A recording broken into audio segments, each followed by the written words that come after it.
Bien, chers amis, une belle parole de Monsieur de Charette est connue, je pense, de la plupart d'entre vous, quel que soit votre âge. Sommes la jeunesse de Dieu, quel que soit votre âge, parce que comme nous le savons bien, ce n'est pas une question d'année, c'est une question d'âme. Mais moins connues sont les phrases qui précèdent cette exclamation du chevalier de Charette, et que je voudrais vous citer parce qu'elles me paraissent bien mettre en exergue ce dont nous allons parler au cours de cette session. Notre patrie à nous, c'est nos villages, nos hôtels, nos tombeaux, tout ce que nos pères ont aimé avant nous. Notre patrie, c'est notre foi, notre terre, notre roi. Mais leur patrie à eux, qu'est-ce que c'est? Vous le comprenez, vous? Ils veulent détruire les coutumes, l'ordre, la tradition. Alors, qu'est-ce que cette patrie narguante du passé, sans fidélité, sans amour? Cette patrie de bilbaude, ça veut dire de confusion, mais le mot n'est plus dans le Robert aujourd'hui, et d'irréligion. Beau discours, n'est-ce? Pour eux, la patrie semble n'être qu'une idée. Pour nous, elle est une terre. Ils l'ont dans le cerveau. Nous l'avons sous les pieds, c'est plus solide. Et il est vieux comme le diable, leur monde qu'ils disent nouveau, et qu'ils veulent fonder dans l'absence de Dieu. Vieux comme le diable. On nous dit que nous sommes les suppôts des vieilles superstitions. Faut rire. Mais en face de ces démons qui renaissent de siècle en siècle, sommes une jeunesse, messieurs. Sommes la jeunesse de Dieu, la jeunesse de fidélité, et cette jeunesse veut préserver pour elle et pour ses fils la créance humaine, la liberté de l'homme intérieur. Fin de citation. Ce texte de M. de Charette est moins connu que ses exploits de chef militaire de la résistance vendéenne. Mais il suffit à nous montrer que Charette était parvenu à une connaissance très réaliste et très profonde de l'ennemi révolutionnaire qu'il combattait, tout à fait surprenante même chez ce jeune officier de marine fusillé à Nantes à l'âge de 33 ans. Et je crois qu'il me suffit de commencer par reprendre ce texte, de commenter ce texte pour introduire à notre université d'été et signaler le plan des conférences qui vont se dérouler. Dans la manière dont Charette caractérise les deux doctrines qui s'opposent l'une à l'autre, vous avez noté qu'il décrit la première à l'aide de mots concrets plutôt que de mots abstraits. Il nous dit que le soulèvement vendéen est là pour défendre tout ce que nos pères ont aimé avant nous. Et il énumère nos hôtels, nos tombeaux, nos villages, les coutumes, l'ordre, la tradition, la terre, notre foi, notre terre de foi, notre roi, la créance humaine, la liberté de l'homme intérieur. Tandis que l'ennemi, la révolution, mène sa répression au nom d'une idée, au nom d'une abstraction. Pour eux, je cite toujours, la patrie semble n'être qu'une idée. Ils l'ont dans le cerveau, nous l'avons sous les pieds. Elle est narguante du passé faisons table rase. Ils veulent détruire les coutumes, l'ordre, la tradition. Elle est sans fidélité, leur idée, elle est sans amour, et en réalité, ils ne font que prendre une vieille lune, vieille comme le diable. Nous avons vraiment, dans ce texte admirable, tout ce qu'il nous convient pour introduire aux exposés qui vont avoir lieu. Car il était, mes chers amis, il était une fois une lignée de rois qui, depuis la fin du 5e siècle jusqu'à la fin du 18e siècle, se succédèrent sur le trône de France pour rendre la France capable de protéger ceux qui vivaient sur son sol, de procurer à ses habitants autant de paix et de bonheur qu'il est possible sur la terre. Leur but n'était pas d'étendre leur sol d'une façon chimérique, mais d'essayer de donner des frontières naturelles aux précarés.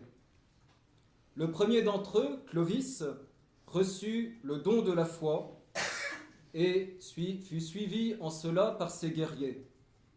La France eut ainsi la grâce, on dit après l'Arménie, d'être le premier pays catholique.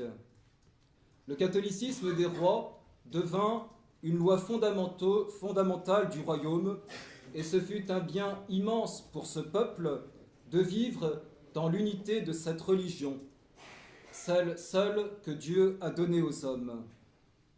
Mais ces rois, dont la puissance fut si modeste au départ, réussirent tous spécialement parce qu'ils n'eurent pas la prétention d'uniformiser leur royaume selon les idées qu'ils s'étaient faites dans leur esprit.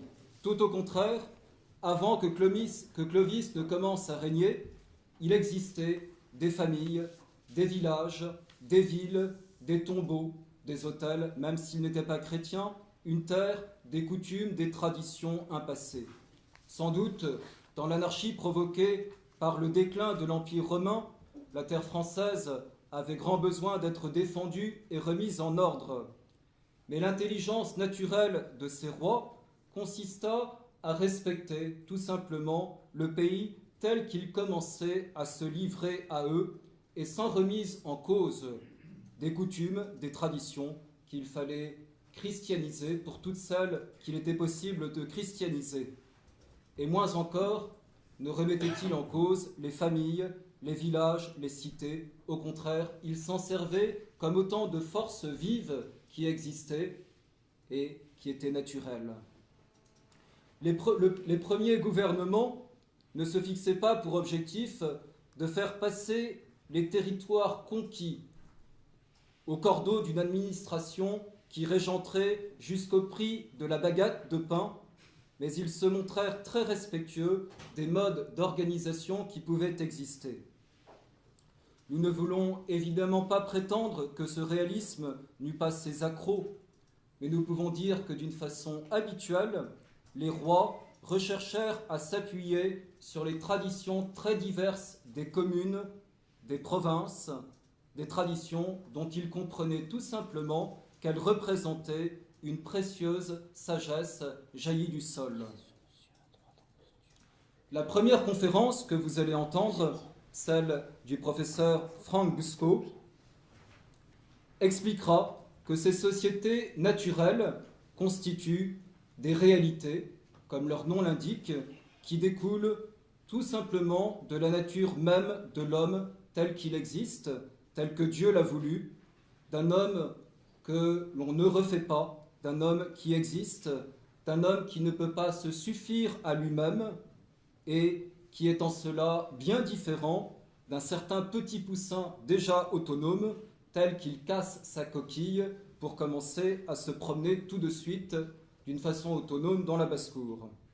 Ces sociétés naturelles font qu'un pays existe d'une façon organique, normale, et il faut le dire, contre toutes les utopies révolutionnaires qui cherchent à détruire ou à réinventer l'homme et les sociétés.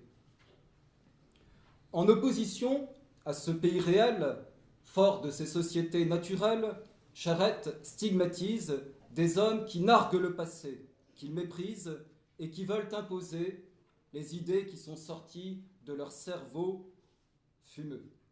Au lieu de respecter ce qui existait, ils estiment, toujours au nom de leurs idées, qu'ils doivent détruire tout cet ordre ancien, des hommes méprisants, dont la volonté prométhéenne, comme dit Charette, n'a de réalité que celle du diable dès l'Éden qui se révolte contre Dieu et contre son ordre. Car il s'agit très profondément, dans cet ordre qui veut se substituer à la patrie et à l'ordre réel, au pays réel, il s'agit d'une révolte contre Dieu. Révolte contre Dieu, révolte contre la religion, révolte contre l'ordre naturel, parce que l'ordre naturel, c'est aussi Dieu qui l'a établi. Et il s'agit de mettre à la place une idéologie qui prétend réinventer toute chose en rejetant Dieu et en faisant l'homme à l'image des idées, des cerveaux, des idéologues. Si Charette ne prononce pas le mot de démocratie, de république, de déclaration des droits de l'homme, c'est bien le contenu de l'idée dont il parle, de cette idée révolutionnaire. Car il s'agit d'une démocratie idéologique qui refuse l'ordre divin. Cette démocratie comme idéologie obligatoire, nous la connaissons, c'est celle qui désormais est décrétée comme étant le seul régime politique possible pour toutes les nations. Et malheureusement, l'Église conciliaire est venue apporter son grain d'encens à la démocratie considérée comme étant désormais le seul régime possible pour les pays du monde entier. Mais cette démocratie n'est pas simplement une idéologie, cette démocratie est en réalité une nouvelle religion, une religion séculière, comme je crois l'a dit Robert Aron, dont les dogmes sont inscrits sur de nouvelles tables. Vous voyez comment sont représentés les articles de la Déclaration des droits de l'homme sur 2 tables, et ce n'est pas pour rien, c'est précisément pour faire le pied au décalogue qui a été écrit par Moïse sur 2 tables.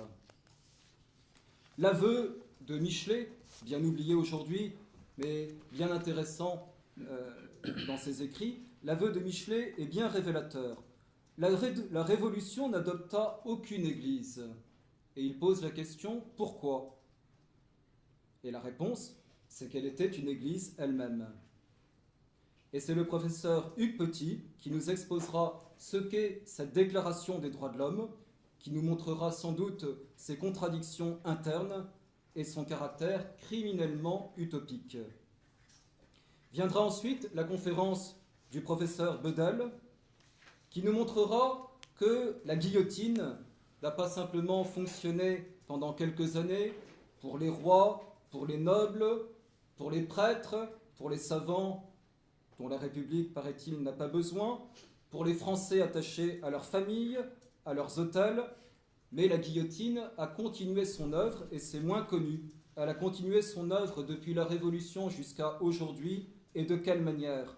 En décapitant successivement, non plus simplement des coups d'hommes, mais des coups de société. Tous les corps intermédiaires y sont passés, depuis les corporations jusqu'à la famille, dernière à devoir être détruite.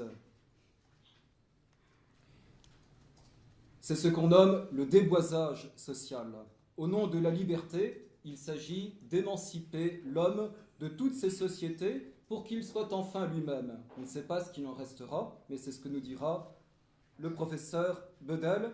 Et le résultat de cette destruction systématique, c'est en définitive que l'homme se retrouve seul face à l'état moderne, léviathan, tentaculaire.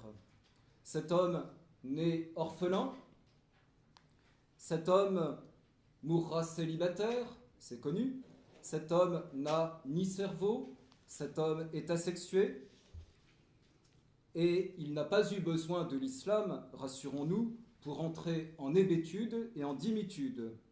C'est mademoiselle Virginie Vota qui nous montrera où conduit la logique des droits de l'homme, ce qu'est l'homme du XXIe siècle, le phénix de l'évolution progressive. Mais comme notre but n'est pas de vous emmener, vous vous en doutez, au pied du mur des lamentations, notre université d'été vous parlera ensuite de la manière de reconstruire. Vous parlera d'abord de la société et des sociétés qui doivent reprendre leur place naturelle dans l'histoire.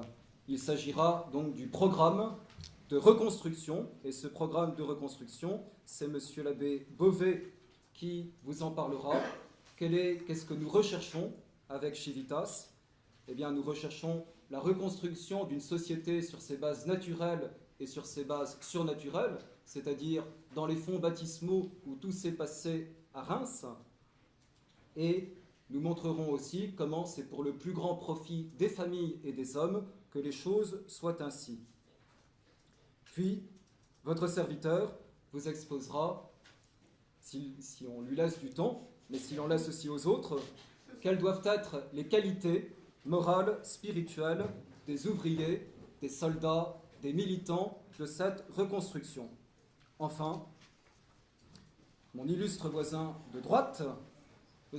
Escada, conclura comme il se doit pour vous faire part des perspectives de ce mouvement. Bonne université d'été.